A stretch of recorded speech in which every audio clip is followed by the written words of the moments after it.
साड़ी पहनने वाली बहू। सुनिए जी, हमारे बेटे की उम्र हो रही है, अब हमें उसके लिए लड़की देखना शुरू कर देना चाहिए। अरे अभी देवेश बच्चा ही तो है, तुम अभी से क्यों उसके लिए लड़की देख रही हो? अभी से लड़की देखेंगे तभी तो हमें कोई अच्छी लड़की मिलेगी ना, वरना आजकल का ज़माना कैसा है ये तो आप भी जानते ही हैं। अच्छे घर की लड़कियां मिलना बहुत मुश्किल है। बात तो एकदम सही है तुम्हारी। आप रिश्ते देखिए और मैं बहू। इस घर में बहू तो सिर्फ मेरी पसंद की ही आएगी। विक्रम अपने बेटे के लिए लड़की देखना शुरू कर देता है। कुछ दिनों बाद वो सलोनी के घर जाते हैं। लड़की कहाँ है? जरा उसे बुलाइए तो सही। जी बस अभी आती ही होगी। स्मृति के इतना बोलते ही जींस टॉप पहने सलोनी वहां आ जाती है। सलोनी को देखते ही लड़के वालों के होश उड़ जाते हैं। ये क्या पहन कर आई है आपकी लड़की? माफ कीजिएगा, लेकिन हमारे घर में ये सब कुछ नहीं चलेगा। वो आंटी जी क्या है ना, आज मुझे कॉलेज से आने में थोड़ी देर हो गई थी, इसलिए तैयार होने का टाइम ही नहीं मिला। तो तुम कॉलेज भी जाती हो? वैसे कितनी पढ़ी लिखी हो तुम? मैं अभी MBA की पढ़ाई कर रही हूँ। शादी के बाद क्या इरादा है तुम्हारा? जॉब या घर? जैसा आप कहो। देखो सलोनी, शादी ब्याह का मामला है, इसलिए मैं झूठ नहीं बोलूँगी। मुझे मेरे बेटे के लिए एक ऐसी लड़की चाहिए जो खाना बनाना, बड़ों का आदर करना, पूजा पाठ करना जानती हो। ये जीन्स पहनना, कॉलेज जाना और जॉब करना, ये सब हमारे घर नहीं चलेगा। माँ, ये सब आप क्या बोले जा रही हो? आखिर जीन्स पहनने में क्या बुराई है? और उसे जॉब करनी है या पढ़ाई, ये सब तो उसकी मर्जी है। इसका फैसला हम कैसे कर सकते हैं? चुप कर तू, तुझसे किसी ने सलाह नहीं मांगी है। तुम बताओ सलोनी, अगर तुम्हें हमारे घर की बहू बनना है तो ये सब छोड़ना पड़ेगा। आंटी जी, मैं जीन्स भले ही पहनती हूँ, पर इसका मतलब ये तो नहीं कि मेरे अंदर संस्कारों की कमी है।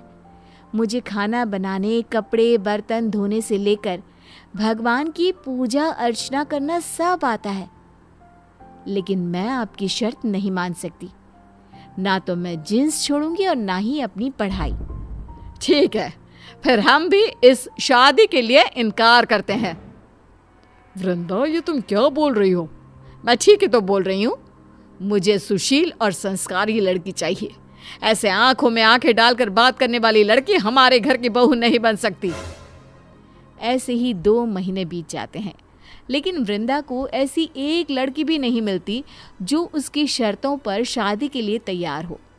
वो जहाँ भी लड़की देखने जाती, उनसे ताउम्र साड़ी पहनने और घर का चूल्हा चौका करने की शर्त रख देती, जिसे सुनते ही हर लड़की इनकार कर देती।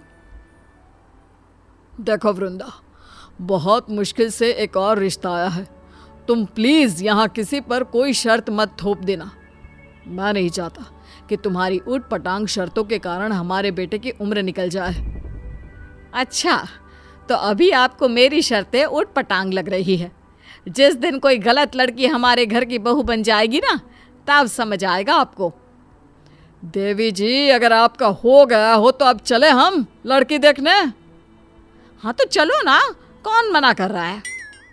वृंदा और विक्रम अपने बेटे के संग लड़की देखने जाते हैं, जहाँ लड़की की माँ चारुलता उनका स्वागत करती है। आप कुछ चाय नाश्ता लेंगे? नहीं नहीं, आप बस लड़की को बुला लीजिए। चारुलता अपनी बेटी वैदेही को आवाज देती है। थोड़ी ही देर में साड़ी पहने, हाथ में चाय लिए और सर पर पल्लू रखकर वैदेही आ जाती है। वैदेही को देखते ही वृंदा फूले नहीं समाती। वो बिना कुछ पूछे ही रिश्ता पक्का कर देती है और अच्छा सा मुहूर्त देखकर दोनों की शादी करा देती है। शादी के 2 दिन बाद, वैदेही बेटा, देवेश ऑफिस के लिए लेट हो रहा है, तो उसके लिए चाय बना कर ले आ। मम्मी जी, मुझे चाय बनानी तो आती ही नहीं है और उनको ऑफिस के लिए बहुत देर भी हो रही है, वरना मैं YouTube में देखकर बना लेती। आप एक काम कीजिए ना, आज आप चाय बना लीजिए, मैं कल बना लूँगी। वैदेही की बातें सुनकर वृंदा का मुंह खुला का खुला रह जाता है। और अब वो करती भी तो क्या, बेटे को ऑफिस के लिए लेट जो हो रहा था तो बस फटाफट वृंदा ने रसोई में घुसकर चाय बनाना शुरू कर दिया, जिसके बाद देवेश ऑफिस के लिए निकल गया। अब वृंदा सीधे वैदेही के कमरे में जाती है। बहू, तुझे खाने में क्या क्या बनाना आता है? कुछ भी नहीं मम्मी जी। हैं? कुछ भी नहीं मतलब? क्या तेरी माँ ने तुझे खाना बनाना नहीं सिखाया? नहीं तो मम्मी जी। वैदेही के इतना बोलते ही वृंदा अपना सर पकड़ लेती है। वैदेही भी अपनी सास की ये हालत देख मंद मंद मुस्कुराने लगती है। अच्छा बहू, ये बता, तुझे कपड़े धोने तो आते हैं ना? ना। क्या? कपड़े धोने भी नहीं आते? अच्छा तो बर्तन धोना, वो तो आता ही होगा। नहीं मम्मी जी, मैंने आज तक कभी बर्तन धोए ही नहीं। तो एक बात बता बेटा, तुझे आता क्या है? इस पर वैदेही शर्माने लगती है। अरे शर्मा क्यों रही है? बता ना, कुछ तो आता ही होगा तुझे। वैदेही शर्माते हुए कहती है, मम्मी जी, दरअसल मुझे ना खाने पीने और सोने के अलावा कुछ नहीं आता। वैदेही के इतना बोलते ही सास का सर चकराने लगता है। वो खुद को संभालते हुए कहती है, कोई बात नहीं बहू, मैं हूं ना, मैं तुझे सब सिखा दूंगी। दिन बीतते जाते हैं लेकिन वैदेही घर का एक काम भी नहीं सीख पाती। वृंदा भी अब उसे सिखाते सिखाते थक चुकी थी, इसलिए अब वो भी उससे काम करने को नहीं कहती। क्या हुआ वृंदा, इतने परेशान क्यों हो? अब क्या बताऊं आपको, सारा काम दिन रात बस मुझे ही करना पड़ता है। बहू को कुछ भी बोलती हूँ तो वो साफ इनकार कर देती है। अब बहू तो तुमने खुद ही पसंद की थी तो भुगतो अब। इसीलिए कहता हूँ, पहनावा देख कर किसी इंसान को मत तोला करो। कितना समझाया था लेकिन तुमने मेरी एक बात नहीं सुनी। अच्छा ठीक है, मानती हूँ सही बहू चुनने में मुझसे चूक हो गई। आप खुश? इतना कहकर वृंदा वहां से चली जाती है। एक दिन वृंदा से मिलने उसकी कुछ सहेलियां घर आती हैं, जिनमें से एक सहेली अपनी बहू को भी साथ लेकर आती है। अपनी सहेली की बहू को देख वृंदा के पैरों तले जमीन खिसक जाती है। तुम यहाँ? ये मेरी बहू है सलोनी, तुम जानती हो एक दूसरे को? जी माँ जी, आंटी जी अपने बेटे का रिश्ता लेकर मेरे घर भी आई थी, लेकिन उन्होंने शर्त रखी थी कि वो मुझे अपने घर की बहू तभी बनाएंगी जब मैं अपनी पढ़ाई, जॉब और जींस पहनना सब छोड़ दूंगी। सलोनी की बातें सुनकर सभी दंग रह जाते हैं। इतने में सलोनी की सास कहती है, वैसे अच्छा ही हुआ जो तुम इसकी बहू नहीं बनी, वरना हमारा क्या होता।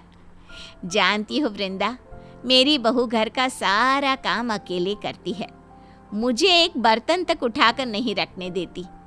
मैं तो सच में बहुत भाग्यशाली हूँ जो सलोनी मेरे घर की बहू बनी है। हीरा है हीरा मेरी बहू। अब वृंदा को अपने किए पर बहुत पछतावा होता है।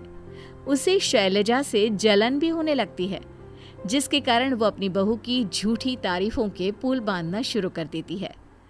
अगर तेरी बहू हीरा है तो मेरी बहू भी कोहिनूर है।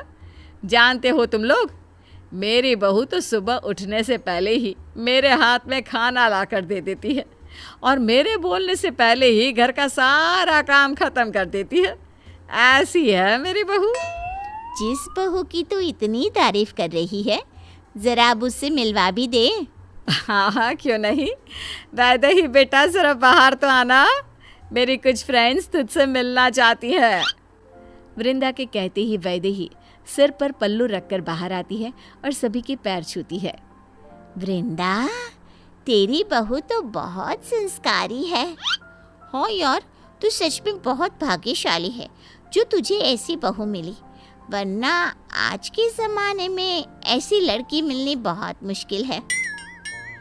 सच में क्या किस्मत पाकर आई है तू।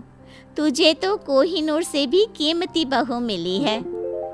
वृंदा झूठी मुस्कान लिए हंसने लगती है। तभी मम्मी जी मुझे बहुत भूख लग रही है, जल्दी से जाकर कुछ बना दीजिए ना प्लीज़। वैदेही की ये बात सुनकर सभी दंग रह जाते हैं। अरे बेटा, भूख लग रही है तो जाकर बना ले कुछ, अपनी सास को क्यों परेशान कर रही है? इससे पहले कि वैदेही कुछ बोलती, वृंदा बीच में बोल पड़ती है। वो क्या है ना, बहू को सिर्फ मेरे ही हाथ का खाना पसंद है, इसलिए वो मुझसे बोल रही है। ये तो बहुत अच्छी बात है, फिर तो ये बाहर का कुछ खाती भी नहीं होगी, क्यों बहू? अरे नहीं नहीं आंटी जी, मैं तो सब कुछ खा लेती हूँ जो भी मिल जाए, बस मुझसे ना ये काम वाम नहीं होता। मुझे तो आप बैठे बैठे जो दे दोगे मैं सब खा लूँगी। क्यों वृंदा, तू तो बोल रही थी तेरी बहू घर का सारा काम करती है। अरे बहू, तुम लोगों से मजाक कर रही है क्या? तुम भी इसकी बातों पर भरोसा कर रहे हो? जा बहू, जाकर सबके लिए चाय बना दे। मम्मी जी, मैंने आज तक अपने लिए तो चाय बनाई नहीं, फिर इतने सारे लोगों के लिए कैसे बना दूँ?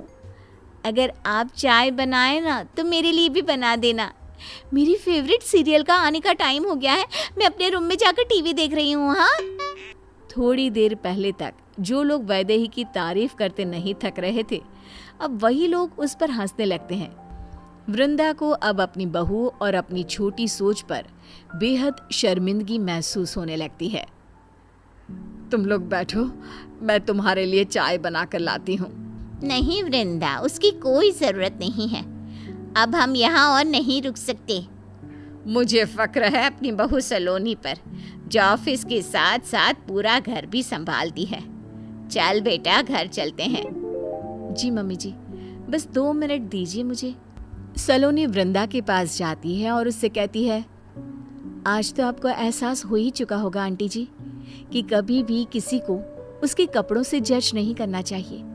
जींस पहनने का मतलब ये नहीं होता कि लड़की असंस्कारी है, या फिर अगर लड़की ऑफिस जाती है तो अपने परिवार को नहीं संभाल सकती। ये सब सिर्फ एक गलत सोच है। अच्छा हुआ उस दिन आपने मुझे ठुकरा दिया, वरना मुझे इतना अच्छा ससुराल नहीं मिलता। आज अपने पूरे जीवन में पहली बार वृंदा को एहसास होता है कि पहनावे को लेकर उसकी सोच कितनी गलत थी। कभी किसी के संस्कारों को उसके कपड़ों से तोलकर नहीं देखना चाहिए। कपड़े कभी किसी की काबिलियत और संस्कारों को बयां नहीं कर सकते।